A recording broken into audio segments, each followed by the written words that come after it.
পড়ছে যে বিল্লাহকে রাখে, এই যে কথাগুলো তিনি আরো কত আগে আমাদের এখানে বলে গিয়েছেন।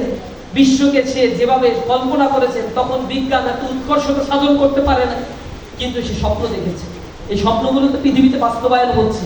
গ্লোবালাইজেশনের পরে, টেকনোলজিক্যাল ইনোভেশনের পরে পৃথিবী এখন অনেক বেশি আপগ্রেডেড, কিন্তু আমার দেশের শিক্ষা ব্যবস্থা জীর্ণ শীর্ণ পতিত এক শিক্ষা ব্যবস্থা দিয়ে জাতিকে যাতে এখন আধিপত্যবাদের করাল গ্রাসে নিমজ্জিত রাখা যায়, পা মাথা নিচু করে যেন সিজদামনতে পড়ে থাকে ওই পশ্চিমাদের কাছে, এরকম একটা জাতি তৈরি করার জন্য আমার বঙ্গুর একটা মেরুদণ্ডহীন শিক্ষা ব্যবস্থা আমাদেরকে তৈরি করে দেওয়া হবে।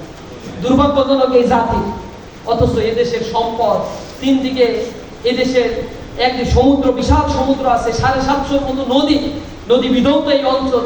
হয়তো অনেক নদী মরে গিয়েছে, সরকারি হিসেবে এখনো 400 নদী আমাদের জীবিত রয়েছে। ব্লু ইকোনমিকে কাজে লাগিয়ে